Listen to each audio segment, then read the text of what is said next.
All rise, please. District Court is now in session. Please check your phones. You may be seated.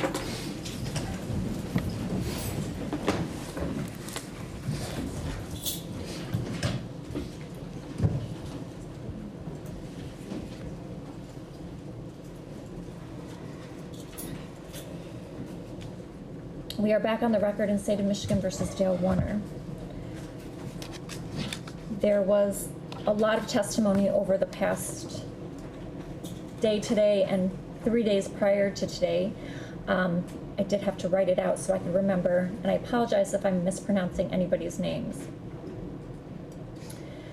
Throughout all the testimony, whether it was friends, family, or coworkers, there was a number of undisputed things.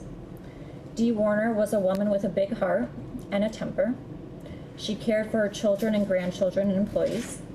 Mr. Newminick described her chewing out an employee at the office when he first started, but also talked about her softer side, where she took him to the hospital when he was injured on the job, stayed at the hospital during his kidney surgery, and cried over his cancer diagnosis. Her children described close-knit relationships with Miss Warner.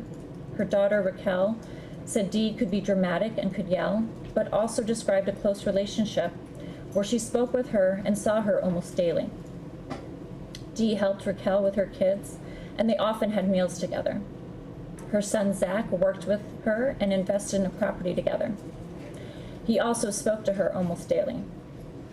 Miss Volkel described her as an outgoing person with a huge heart, but also feisty and had a temper that she would express.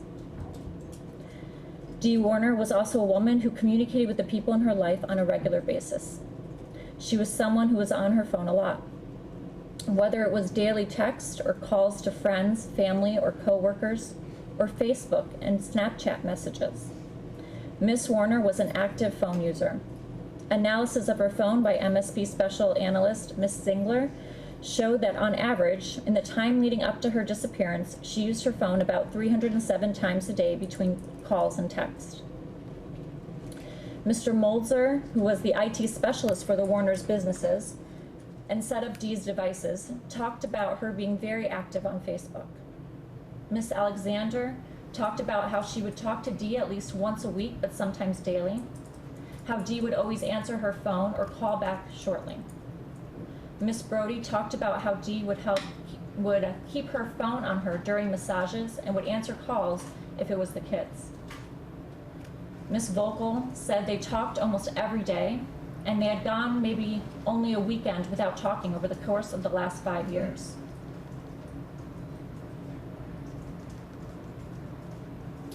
Another consistent theme through the testimony was the state of Dee Warner and Dee Warner's marriage. It was volatile. There was a lot of fighting, a lot of yelling, and there was testimony regarding domestic violence in their relationship. Through Mr. Bush, the court learned of Dale placing a tracking device on Dee's vehicle with the help of Mr. Bush.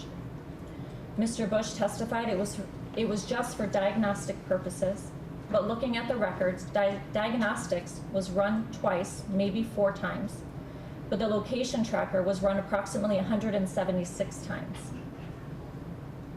There were also cameras installed inside the house to watch who was coming and going.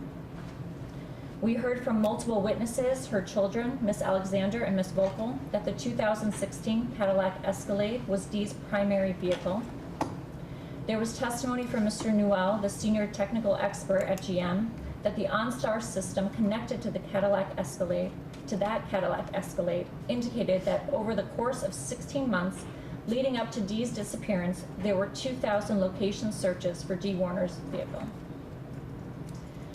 Mr. Warner asked Mr. Molzer to copy Dee's phone and all of its contents under a pretense of necessity because Dee was having a surgical procedure. He then further hid, or at the very least failed to disclose, that cloned phone to the MSP after they had a warrant.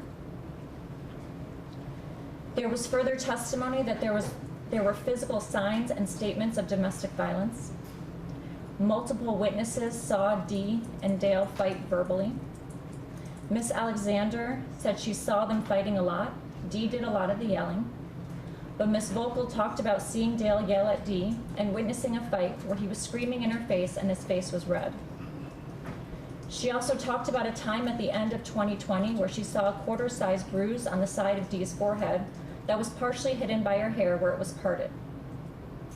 The court learned more about that interaction from Dee's text messages to Miss Alexander that on December 6, 2020, Dee and Dale were in a physical altercation where Dale Warner threw Dee at a dresser. Dee Warner described him in those texts as turning into the devil and said, "I literally thought he could kill me." Miss Brody talked about two separate instances when Dee came in for full body massages and Miss Brody saw bruises on Dee. Once when there was a bruise on Dee's hip that was the size of an orange, Dee told Miss Brody that she and Dale had a fight and he pushed her into a dresser, corroborating her text and Miss Vocal's testimony. On a separate occasion, Miss Brody saw a dark bruise on her thigh and Dee said it was from a fight with Dale. There was also consistent testimony that when things got bad, Dee Warner would leave the farm. Her son testified she'd come and stay at their lake house at least once a month for an overnight with Lena, her minor daughter. Her other daughter Raquel testified that Dee would leave when they fought and go to the lake house or even to a hotel on at least one occasion she knew of. Miss Alexander also said Dee would go to the lake house with Lena when she was fighting with Dale, excuse me. But through all those examples, the witnesses said Dee Warner would be with her minor daughter, would communicate or be in communication with someone, and all these trips would be for 1 or 2 nights.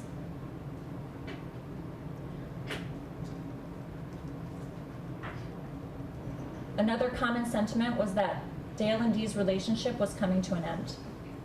There were numerous witnesses who testified to Dee's repeated desire to end the marriage in the months and days leading up to her disappearance.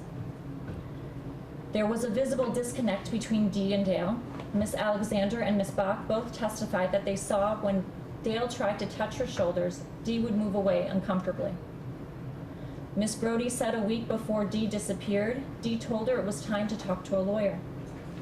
Miss Alexander said Dee made several comments about divorce on a number of occasions.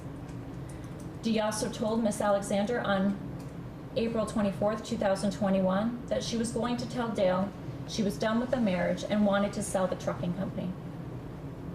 In the months leading up to Dee's disappearance, Dee also talked to her daughter, Raquel, about getting a divorce. And again, the day before Dee disappeared, Miss Bach was with her mother and told Raquel, that her marriage was over and was going to divorce Dale. The court saw in Dee's own words that she told Dale 2 months before she disappeared that she was done, that she felt controlled, and that it would have to stop or she would leave with their minor daughter. We heard from Dale Warner himself that Dee called him on April 24, 2021 and was upset and said she was done with him and selling everything. Dale Warner also told Zach Bach, Stephanie Vogel, and Deputy Hall that Dee and him got into a big fight on the night of April 24, 2021. It is also very clear that the last time anyone has heard from Dee Warner was on April 24, 2021. The court heard testimony from MSP criminal intel analyst Nicole Anderson that she searched and continues to search 13 state and federal databases ranging from law enforcement, Secretary of State records, pawn shops, traffic reports, title companies, taxes, properties, unemployment benefits, border crossings, and commercialized databases. There was also testimony from Agent Hespis, who conducted his own similar searches. There was not and has not been a single sign of life or activity of Dee Warner since April 24, 2021. Detective Sergeant Frushour requested and received multiple search warrants specific to Ms. Warner. He searched social media activity, data collection agencies through phones like Fog and Geofence, bank records, Blue Cross Blue Shield, medical and prescription records, Verizon and Apple. There was no activity or transactions after April 24th, 2021 that could be attributed to Dee Warner. There was testimony about financial issues at this hearing. However, the testimony was not fleshed out enough for the court to ascertain what the prosecutor's theory was about any financial motives. The court has not based its decision on any of those issues. The prosecutor has shown Dee Warner could not be located, has not been heard from by anyone in over 3 years, has had no activity or signs of life anywhere. This was a woman who had a very active lifestyle filled with family, friends, and work. She was in constant contact with the people in her life. There was nothing in the evidence that suggested she would disappear intentionally, especially from her children, which included a minor child, whom Dee specifically said in her text message to Miss Alexander that she didn't want to leave her minor child with Dale, not even for a weekend. The police extensively searched for her and her phone and have not been able to find her. No other reasonable conclusion can be made based on these facts. There were massive searches done on the property, most of which on their property as well as surrounding properties, but most of which were done long after Dee was missing. The statements by Dale Warner in the police interview with Deputy Hall of a secret phone and someone coming to pick up Dee Warner or some potential trip to Traverse City were not supported by any facts or evidence in this case, nor were any of the other possible theories Dale raised in his conversations with the police. The implication that she may have died by suicide is also not supported by any evidence. The prosecutor has established probable cause that a death has occurred. The prosecutor also has the burden to show not only evidence of a death, but that it was as a result of a criminal act. In this case, we had testimony from multiple witnesses of a deteriorating marriage with abuse. There was evidence of emotional abuse or control through the tracking devices, OnStar car location searches, hidden cameras, a cloned phone, and Dee's own statements to Dale about his control. Then there was testimony of signs and statements that Dee made about physical altercations between Dale and Dee that even resulted in visible bruising in at least 2 circumstances, one of which was documented to her friend Miss Alexander in her own words. Dee Warner repeatedly talked about divorce, and the day before she went missing, Dee told at least 2 individuals that she was going to tell Dale about the divorce. Dee told Miss Alexander and Miss Bach about telling Dale that evening that the marriage was over. Dale told the police Dee told him the marriage was over that day as well. That night, Dee also made a comment to her daughter Raquel that Dee watches Dateline and Dale could do something like that to her, make her disappear. Miss Bach further testified that she had never heard Dee being scared until that night. Dale Warner repeatedly admitted to the police and to witnesses that they had a fight that night, and he was the last person to see her. The timeline of events gathered through the cameras and digital footprint analysis of the morning of April 25, 2021 further supports the prosecutor's theory. The morning of April 25, 2021, Mr. Nimerick, while at his truck, sees the Hummer parked in the back of the house at approximately 3:44 a.m. He also notes that he sees the lights are on inside the house. Dale Warner had told the detectives they were asleep by about midnight. The next time frame we learn about is about 6 or 6:30. Dale wakes up, leaves the house, and tells the officers that Dee was asleep on the couch in the living room. In an interview with the detective, Dale indicated there was a way to drive around the house and to the office without being on the camera. The next part of the timeline the court learns about is at approximately 7 a.m. Dale takes the front loader to the back of the house and goes in for whatever reason, and again tells the officers that Dee is sleeping inside when he goes in. But 8 minutes later, his phone is used to unlock her Cadillac Escalade. Her son, Zach, testified that her mother always kept her purse on the passenger seat floor in her vehicle. At 7:14, Dee Warner's phone last connects to the network at the farm.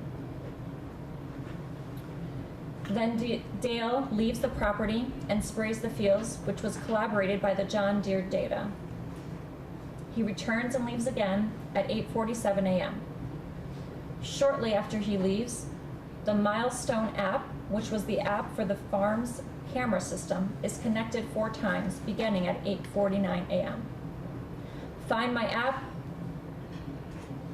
iPhone app was also used at approximately the same time. When Dale was asked about these searches, he told the police he was looking for Dee, but according to his other statements, she wasn't missing yet. Dale Warner spoke to Miss Vocal at approximately 10:31 a.m., and that's when he told the detectives he first learned that Dee was missing. Based on the testimony of the witnesses and the evidence admitted, the people have met their burden for purposes of preliminary examination that there is probable cause that Dee Warner died by homicide at the hands of the defendant, Dale Warner. The evidence presented also supports probable cause as to count 2, specifically regarding Dee Warner herself, her purse, go bag, passport, and personal belongings from the bathroom. The court is going to bind over Dale Warner to the circuit court for further proceedings. So we have date. June 20th, 2024 at 8:15 a.m. The court is adjourned. Thank you. All right.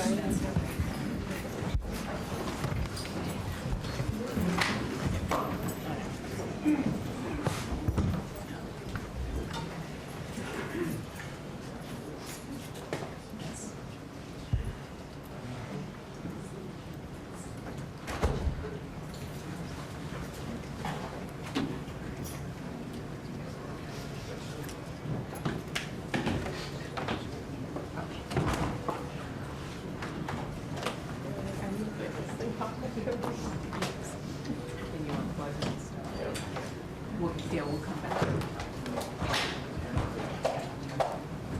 That's okay.